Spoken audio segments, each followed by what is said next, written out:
Мы с парнем живем у его родителей и собираемся пожениться и переехать через месяц. Я ему сразу сказала, что делить кухню со свекровью не буду и готовить тут не буду, только на своей кухне. Он меня тем более не обеспечивает, я сама зарабатываю и себя обеспечиваю. Так вот иногда он мне говорит, что раз он работает, я должна готовить, хотя я тоже работаю, просто в интернете. На работе ему говорят, что зачем ему такая женщина, которая не готовит, и он на работе ест доширак либо сам готовит и приносит туда печенье свое. Я не понимаю, его мама никогда отцу не готовит, он сам себе всегда находит, что поесть, и к ней претензий нет, хотя она не работает и весь день спит с собакой.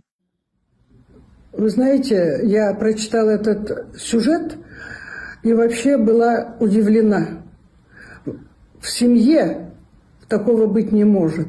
Я сама выросшая в казахской семье, имеющая высшее образование, воспитывающая детей, имела, значит, свекровь, имела свекра, имела своих родителей. Но вот такое, вообще, я считаю, недопустимо. Даже если сейчас считают, что всякое бывает, я считаю, что это вообще нонсенс. В семье должны соблюдаться всегда нравы. Нравы – это...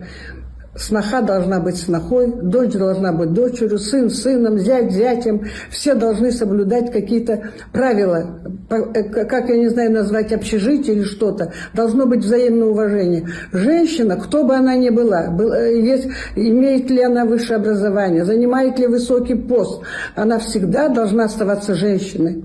Потому что она должна сохранять домашний очаг, она должна быть сердцем и всем свою сохранять семью. Потому что если сноха пришла в дом, свекровь должна показывать пример. Надо всегда, как я говорю, всегда, когда говорю пожелания, келинге келин болу керек, первое время, надо ее учить. А келин должна прийти со своими устоями, из какой-то такой благополучной семьи, где мама научила ее нравам нашей жизни. Я считаю, вот это вообще зря такое показывает. Я не думаю, что это такое происходит каждый день. Поэтому у нас много разводов на сегодня, что вот такие вещи допускаются. И я считаю, это безнравственно на сегодняшний день. Я это могу сказать на примере своей семьи, на примере других семей, как воспитываются дети. Все должно быть согласно правилам нашей жизни, соблюдать свои обычаи, соблюдать свой быт и учиться у старших.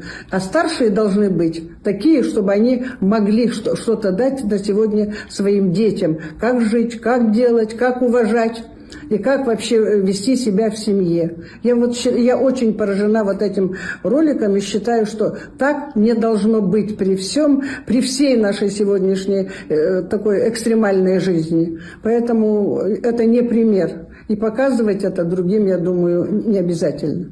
Спасибо.